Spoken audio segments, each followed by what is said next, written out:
Massive. It's crossing the interstate right where we were. Deadly. Oh my God! Oh my God, y'all! Destructive. There's nothing. Everything's gone. April 27th, 2011. We said a quick prayer and we got to work. As Alabama recovers a new tool to save lives. This is our WVTM 13 live Doppler radar, the only live radar available on television. Pinpoint precision. We'll make its closest approach to Jasper in about 15 minutes or so. Bremen about 420, City of Coleman 436. Indisputable accuracy. A new radar sweep, such a valuable tool here with the WVTM 13 live Doppler. We're getting minute by minute new updates. 3-minute advantage. Folks that are in this area should already be in their safe place. WVTM 13 live Doppler. Confirmed tornado near Wetumpka. Seeing the storm first. When the WVTM 13 live Doppler sees the storm first, it gives you a time advantage when a storm is approaching. On April 27, 2011, there wasn't just one tornado that developed. There were dozens that developed in Mississippi and moved into central Alabama. The location of the WVTM 13 live Doppler in Vance between Birmingham and Tuscaloosa would have been an invaluable tool to give us a much clearer picture. And that location helps us give you a 3-minute advantage. That doesn't sound like a very long time, but you do a lot in 3 minutes. Jerry, you can brush your teeth in 3 minutes. You can put a load of laundry from the washer to the dryer. You can also make the kids' lunches. Most importantly, you can get to your safe place in 3 minutes and ride out the storm. That's the WVTM 13 live Doppler, 3 minutes that can save your life. We launched the WVTM 13 live Doppler 2 years ago, and we did it earlier than planned because a tornado was moving into central Alabama. It's a radar indicated tornado up here as it moves toward the Aliceville area near Reform as well. That night we knew just how valuable it is to have the only live radar on television in central Alabama. Before 2017 we had to wait for the National Weather Service data. If you're only getting an update once every 5 minutes or so, something has already happened and you missed it. And over the next 2 years we've seen just how important that 3-minute advantage is. You're looking at WVTM 13 live Doppler. It gives us a 3-minute advantage when we are tracking this in real time. Every single radar sweep, we get a new image. Lots of lightning right now, most of it in southern Talladega County. Because if it's not in real time, it might be too late. When it comes to observing these fast-moving storms, timing is everything. We can pinpoint exactly when the storm will move into your neighborhood. Bremen about 420, City of Coleman 436. It's just about on top of Aniana as we speak. So please be in your safe place and stay there. Keep yourself and your family safe. And you can see that circulation basically right on top of Aniana right now. The WVTM 13 live Doppler sees inside the storm, sees it accurately.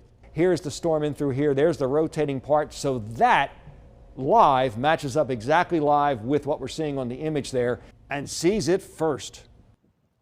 There are few places in Alabama that haven't felt the power of a tornado. And during the super outbreak of April 27, 2011, dozens touched down in the state. 2 of them EF5s, 2 of them EF4s. They came in 2 waves, morning and night. During the evening wave, an EF4 hit Pleasant Grove, killing 13 people and destroying more than 350 homes. Today the landscape looks so much different. There are hardly any trees out here, not much in the way of tall bushes. The road we're on leads to nothing. Looks like a planned cul-de-sac that maybe never came about. In any event, obviously that tornado changed things here forever. The good news is, Jerry, very close to here, people did rebuild. We see new houses very close to where we're standing. So definitely the landscape changed, but in some areas it looks good. The April 27th outbreak also hit Tuscaloosa hard. 45 people died in Tuscaloosa County alone, and more than 100 businesses were destroyed. And now, 8 years later, the city is still rebuilding. WVTM 13's John Papke witnessed the tornado's wrath firsthand, and he shows us how far the recovery's come. The building took a direct hit. It was one of the first structures that was hit in Tuscaloosa County. At about 5:15 p.m. on April 27, 2011, a monster tornado entered Tuscaloosa. The county's EMA headquarters was blown apart, crippling their storm response. Not only did they have to climb out of the rubble of the building, But then they also didn't have vehicles because all the vehicles in the parking lot were destroyed. Mayor Walt Maddox remembers how heartbroken he felt when he realized more than a tenth of his hometown was turned to rubble. Then, almost this peace and grace, we said a quick prayer and we got to work. A tall task for a city that lost 53 lives, 1,200 homes, and 114 businesses.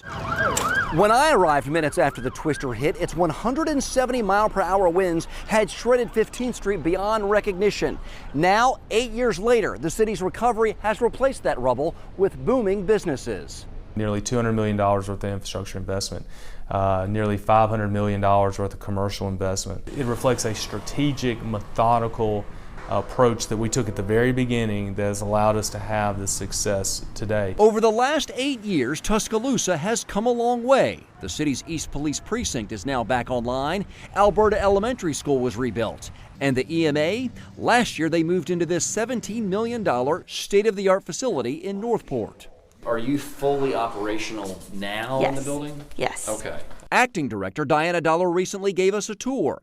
Massive protected generators and this berm built in a tornado's path will help them respond to the next major disaster. Not only does that help us to be operational during a disaster, but it also keeps the residents of Tuscaloosa County safer. And while these new apartments symbolize a rebirth in Alberta City, Maddox knows for some, April 27th left a void impossible to fill. Has the city recovered? Yes.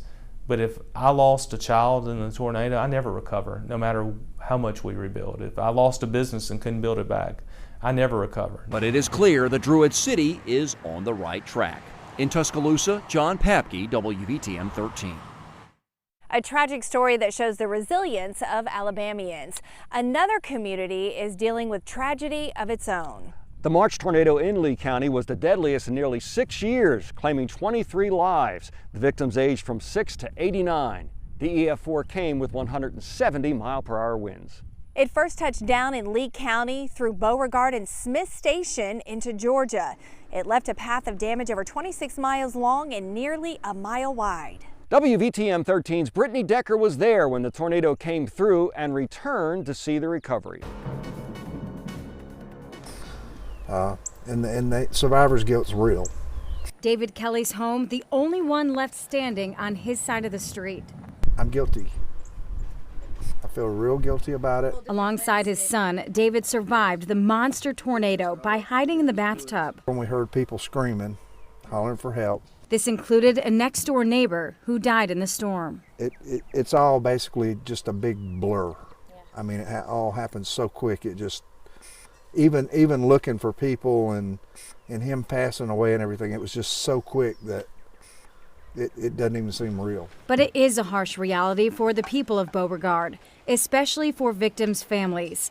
Beauregard lost 23 people that day, including children, like fourth grader Taylor Thornton and 6-year-old Armando Hernandez. But the mourning now supported by messages of hope, which is apparent all around, and the cleanup continues for a neighborhood wiped away in seconds. For lack of a better word, it's like it wiped the place off the map. Yeah. You know, if you'd ever been out there before and you saw that community and then you saw it now, you would say, what in the world? It's just like a ghost town out there. Quiet, empty, eerie silence in the path of the storm and in David Kelly's backyard, where nearly 800 trees once stood. All the way back to the property line back here. But in his front yard, a new memorial, planting of trees for each life lost, set to produce fruit for loved ones to enjoy. Just a nice little area for people to come in and sit down and think about their loved one that didn't make it, and maybe pick something off the trees to remind them of them. Survivor's guilt transforming into love and growth for the future in the form of new life for this community.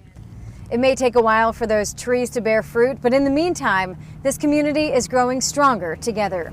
In Lee County, I'm Brittany Decker, WVTM 13. That was just a few weeks ago. In Jacksonville, recovery is a bit further along. It's been about a year since the EF3 roared through town. The campus of JSU took a huge hit. About 50 of the 70 buildings were damaged, some beyond repair. WVTM 13's Ian Wrights was on the ground the morning after the storm hit and recently returned to check on the recovery. When you look at Jacksonville from the air, it's hard to believe that 1 year ago this area was slammed by an EF3 tornado with winds up to 165 miles an hour. My family is actually from here, and so right when you got back, I mean, it's pretty much just like a war zone. I mean, I've never seen anything like it. Look closely, and there are reminders of the devastation, but many more signs of recovery. When I met back up with Jacksonville Mayor Johnny Smith 1 year after the storm, we walked through one of the hardest hit areas. He says the city's about 85% recovered and credits federal aid, city employees, the community, and volunteers, some 6,000 of them, with making that happen. To me, one of the real blessings of the experience was seeing our people pulling together. You know, they were out there. I saw folks helping their neighbor down the street when I knew they had as big issues as their neighbor had. Right. But they're down the street helping their neighbor. That's just the way it went. In all, 433 families had their homes damaged, with 39 destroyed. In the heart of the city is Jacksonville State University, a campus of roughly 8,000 students. Dorms, apartments, and some buildings like the School of Nursing and Engineering took a direct hit. Thankfully, students were on spring break at the time of the storm. It was unrecognizable when we came back from spring break last year, and we've made strides, and it's just another ball game. The university president credits students with making a huge difference. When we talk to our students, what we find is that the students truly wanted to come back and rebuild JSU because they love JSU. They love it here. And they wanted to help. And so it's a real tribute to them that we were only down in the fall by about 1%. Enrollment numbers were back up this spring, and the campus continues its upward movement. 40 new roofs have been installed, and the dorms are back open, along with Pete Matthews Coliseum. But buildings like Merrill Hall will soon have to be torn down and rebuilt.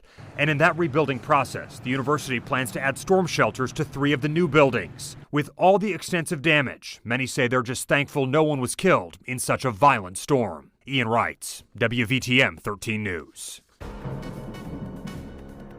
We have a lot of tornadoes here in the southeast. In fact, nearly 4,000 in the last 30 years. And for folks that live in Alabama, that really comes as no surprise. Here's a breakdown of the tornadoes by county since the 1950s until last year. Most of the tornadoes touched down in Jefferson County, 98 in total. Tuscaloosa County, hit hard in 2011, has seen more than 70 tornadoes since 1950. Over the last 50 years, Alabama averaged 38 tornadoes a year. But during the past decade, that number jumped up to 60 tornadoes a year. The Tuscaloosa tornado that hit 8 years ago was an EF4 with wind gusts of 190 miles an hour. But those are rare. Just about 2% of tornadoes in Alabama since 1950 have been EF4s. We see more EF1s than anything else. Those accounted for nearly 40% of all of our tornadoes. EF4 tornadoes have been the deadliest. 43% of all Alabama deaths came from an EF4 tornado. And not far behind, EF5 tornadoes accounted for 35%. Still ahead. It's been a blessing to know I have it that close. Taking shelter to survive. And at the end of the day, Wetumpka's going to be okay. We're going to be all right. A town recovering from a destructive tornado. WVTM 13 Live Doppler. Seeing the storm first.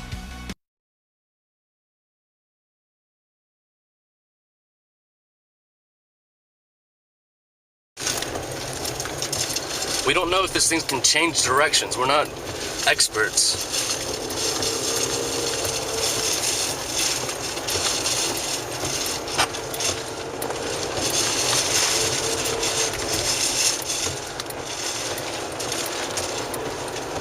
It's crossing the interstate right where we were. That is the EF4 tornado that roared into Tuscaloosa on April 27, 2011. You can see just how massive it was, and we know the destruction and devastation it left in its path. The National Weather Service did an excellent job that day predicting the tornado outbreak, but we couldn't give you live information about where the storms were heading. Meteorologist Harmony Mendoza shows us what a difference the WVTM 13 Live Doppler would have made back in 2011.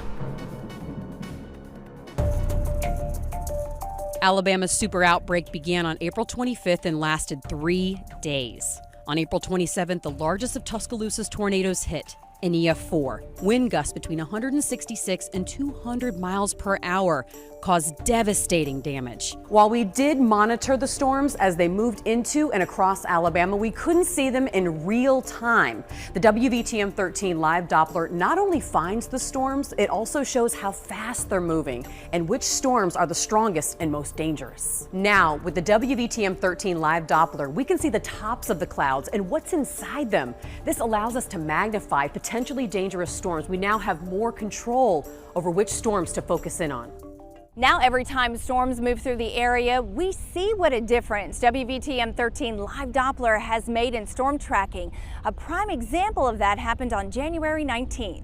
Confirmed tornado near Wetumpka. That's based on radar. That is, the radar is showing indications that debris is being lifted aloft and then coming back down again, and the radar does a very good job of picking that up. It's become one of the most reliable tools for seeing where a tornado is. An EF2 hit Wetumpka in the afternoon, causing significant damage. WVTM 13's Mary O'Connell got into town a short time after that and recently returned to check out the recovery. As I made my way back here, I started hearing the church is gone, your house is gone. It was the longest car ride of Jonathan Yarborough's life as the pastor drove back to Wetumpka one January afternoon. All right! Woo! God is good all the time. We were there as Yarborough pulled his base, untouched, from a pile of rubble. It was once First Presbyterian. An EF2 tornado hit the city, leveling the historic, more than 150-year-old church. Is it hard months later to kind of wrap your mind around what happened here?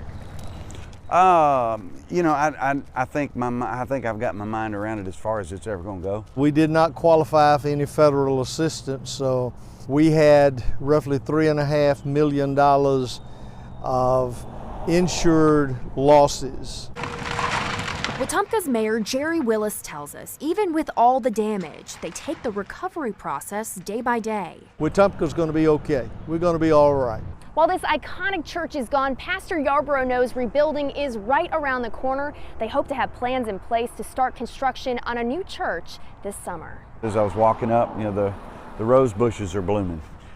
So, you know, it reminds you that life goes on. A pastor remembering, despite destruction, faith doesn't fade. Part of God's calling for all of us is to be community. That's where you see God. Yet gives communities a chance to come together. In Wetumpka, Mary O'Connell, WVTM 13. Tornado sirens. They have many fail points. The pros, the cons, and why some agencies are moving away from them altogether. Next.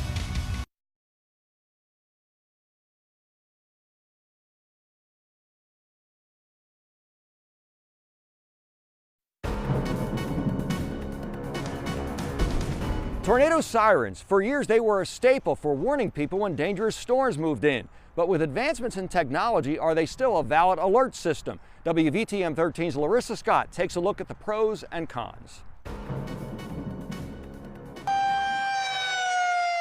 It's a great tool if it is used properly. But tornado sirens aren't always reliable. They have many fail points. Just like any other electronic device, the Jefferson County EMA says squirrels chew through wires and bees build nests inside of sirens. A blown fuse, a simple $1 blown fuse, can stop a siren from sounding. However, places like Jefferson County still invest in and use tornado sirens because they can be a very useful, life-saving tool to get emergency messages. These sirens are meant to warn people outdoors. They are meant to tell people who are outside that they need to go inside. And now they use a polygon-activated siren system. Basically what that means is our sirens are a little bit smarter than they used to be. Only sounding within a certain area when there's a tornado warning. Although there are updates, it's still an older technology. There are many municipalities out there that are going away from the sirens. And that's because they're expensive. One siren to bring into the system costs roughly $20,000 to $25,000 to add a new siren. And it costs a lot of money to maintain them. We have to visit them at least once a year for preventative maintenance, and on occasion they do break. As long as Jefferson County leaders want to invest money into keeping the sirens running, the EMA will do just that. If they function properly, tornado sirens can save lives. It should be one tool in many of the tools in your notification toolbox. Tornado sirens are helpful, but they shouldn't be the only way you get notifications because they don't always work. Experts recommend people also use their cell phones or weather radios. In Jefferson County, Larissa Scott, WVTM 13. Taking shelter from the storm. To have that right across the street has really, it's been a blessing to know I have it that close. A look inside one of the newest shelters in our area and how you can find shelters close to you next.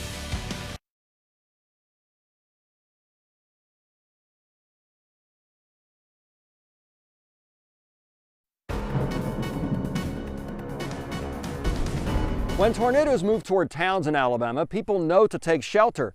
Some in personal tornado shelters, others in community shelters. WVTM 13's Chip Scarborough takes us inside Jefferson County's newest storm shelter and tells us why it can stand up to storms like the April 27th tornado.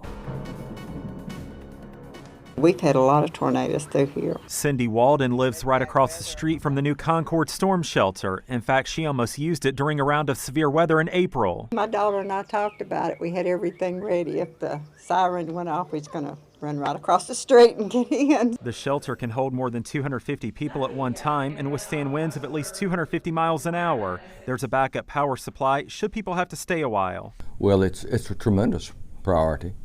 It is a what we call a front burner item because it saves lives. So yes, these steel doors right here shut when the storm comes, but the work here is not done when the storm passes. Emergency officials and first responders use this as a staging area afterward. The end result, we have a wonderful facility. Interim, it was very difficult. The contractor went bankrupt and we had to work through that. Walden hopes she'll never have to use the shelter, but having lived through tornadoes in April 1998 and April 2011, she knows the chance is good she'll need it. Get in the bathtub's about all you have in the house. So to have that right across the street has really, it's been a blessing to know I have it that close. We can make sure that we help you rebuild your home, but we cannot replace your life. Jefferson County already focused on trying to build more shelters, making sure everyone is covered. In Concord, Chip Scarborough, WVTM 13. When severe weather strikes, we'll keep you posted on which shelters are open. You can see it at the bottom of your screen. That information will also be on the WVTM 13 app. You'll see an alert at the top of the screen. While tornadoes can strike any time in Alabama, the month of April is especially active. You know, this year is no different. In fact, so far in 2019, we've experienced 9 days when tornadoes occurred, and there have been a lot, 53 in total. That's second only to 2011. But 2019 is far from over, and chances are high we'll see even more tornadoes before the end of the year. When they move into Alabama, we'll be watching, tracking the storms with the WVTM 13 Live Doppler. We'll be able to see them precisely and accurately, giving you a 3-minute advantage that could save your life. The WVTM 13 Live Doppler, seeing the storm first.